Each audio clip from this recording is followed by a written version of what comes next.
So this week, I was craving a steak sandwich. So this is my take on a steak sandwich. Sorry, I forgot to put the microphone on for the roasted garlic bit. But all I'm essentially doing is cutting the top off the bulb of garlic. I'll add a little bit of oil where I've cut it, a little bit of salt. Put the cap back on. I'm going to wrap it up in some foil. And then I'm going to bung it in a 200-degree preheated oven. As you see, I've got all my stuff cut up here. Now we'll head to the stove and get it all cooking down. Okay, to start off cooking down the onions, I'm going to put some butter in both pots, followed by a little splash of oil in each. That's just some neutral oil there. I really want the butter flavour to come through at the end, so we'll get these cooking down, and once it starts melting, we'll come back. So you can see, it's pretty much melting and starting to get bubbly now. We just want to keep these over a medium heat. We'll go ahead and add the onions in. Once you've got the onions in, just give them a little mix around. Make sure they're all nicely coated in the butter. And also, we'll add all the onions into this pot. It may look like a lot, but once we get all these cooked down and caramelised, it's not going to be much at all in the end. Okay, also this one, I'm going to hit it with a good dash of salt. And we'll get those all mixed in. Okay, once you've got all this stirred around and coated in the butter, we're just going to put a lid on that. And that's going to trap all the steam and moisture, and it's going to cook the onions. And then once they're all cooked down, then we'll take it off and we'll get all the moisture out, and then we'll start to brown them. But for now, we're just going to keep this on a medium heat with the lid on. Let it do its thing for the next 15 or 20 minutes. Just come back every now and again, give it a little stir. Okay, in this pot over here, also we're just going to keep this on a medium heat, and we're just going to get these cooked down. Now these won't take as long to get a little bit of colour on them, but we definitely don't want to burn anything. So we're just going to keep it on these, keep it on a medium heat until they get a little bit of colour. Then we'll come back. Okay, my onions are bubbling away here nicely, and they're just starting to get a little bit of colour on them. So at this point, I want to add my bacon. And I just want to mix all this in, get it nice and incorporated, and then we're going to keep it on a medium heat and let this get nice and crispy. The bacon's look nice and crispy. At this point, we're going to add in the garlic. We'll mix that in. And you just want to give the garlic 45 seconds to a minute until it starts to smell nice and fragrant, and then we'll come back. Also, don't forget on your onions over this side. Just come in and give them a stir. Now if they're getting really dry on the bottom, because some of the moisture has gone and starting to stick, we can add a little bit of water in here. But at the moment, it's looking alright. Pop the lid back on, let it keep doing its thing. After the garlic's been in there for a little bit, we're going to come in with the mushrooms. Now, it may look like a lot of mushrooms at the start, but these will cook down. So, we're just going to hit that with a little bit of the salt, and we're going to get all this mixed in. And then once the mushrooms start releasing water, we're going to start scraping all that fond that we've made on the bottom of this pot. Mushrooms have only been in for about a minute and a half. Now you can see they've already shrunk down a lot, and they've released just enough liquid so I can scrape off all the good fond off the bottom of the pot. So I'm going to go ahead and keep cooking this until it's all cooked through.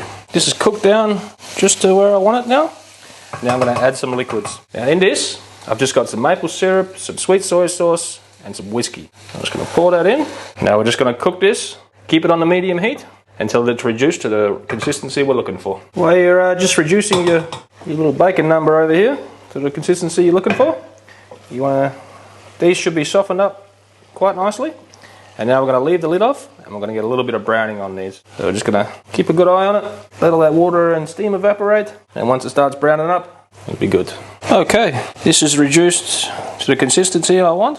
It'll also thicken up a little bit once it cools down. At this point, we're going to risk scalding our mouths to taste for seasoning. There's a little bit more salt, and it's quite sweet, which is what I was kind of aiming for, that sweet salty vibe. And also, this is completely optional, but I think it should be added.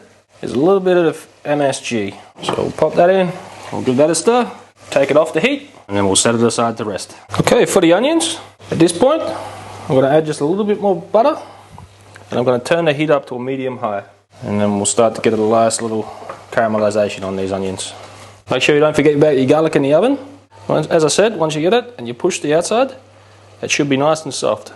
So we're going to set this aside to cool, and then once it's cooled down, we'll be able to squeeze the garlic out of its paper. So, I haven't actually made onion puree with red onions before, but it's quite hard to tell, but they are very nicely caramelized, and it's exactly the consistency I'm looking for. Now we're going to remove this from the heat, and I'm going to take it over to our food processor.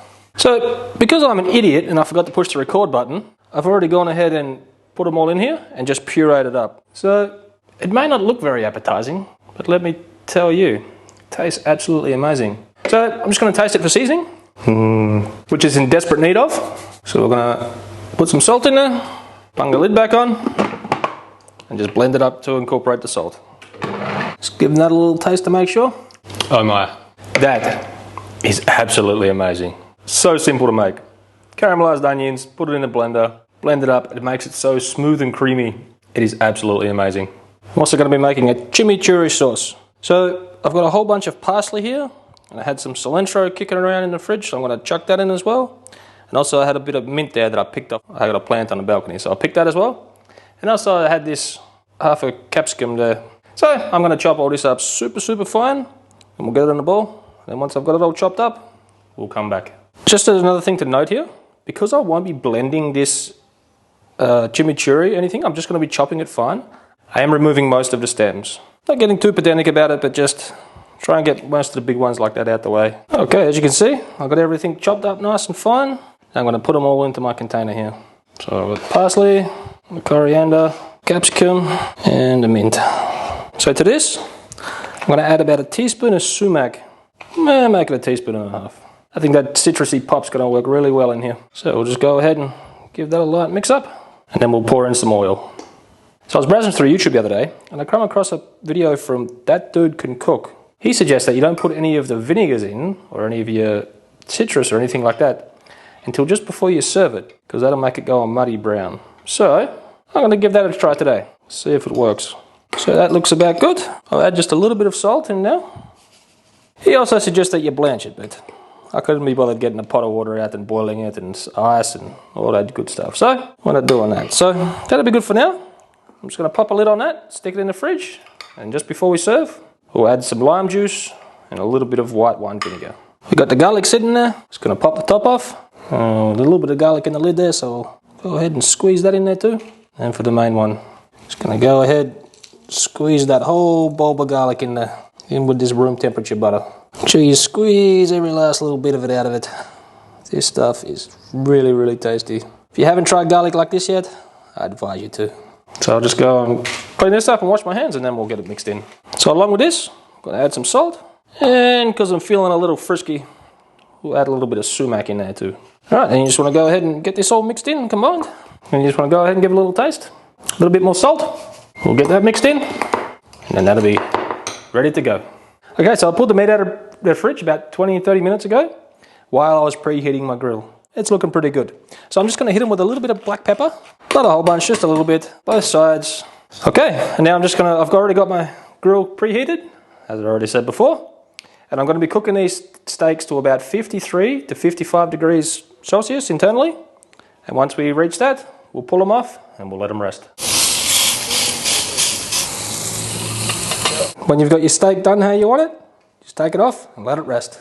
The bread I've chosen to put my steak sandwich on is this baguette. So we're just going to slice it in half and then lather all that compound butter all over it.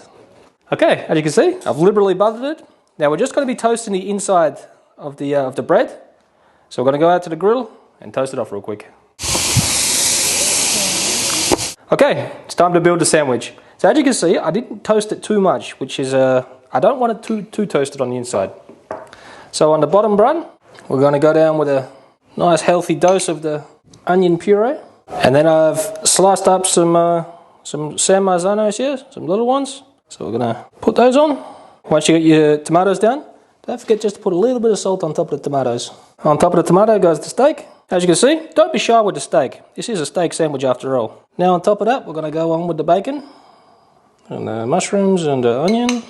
Okay, and last but not least, go ahead with the nice green chimichurri over the top. Okay, it may take a while to get all the components together, but I think it's well worth it. It is a little bit sloppy on the bottom side, and this just happened to come out of it, so I'm going to have to try this first. If that's a sign of things to come, we're looking good.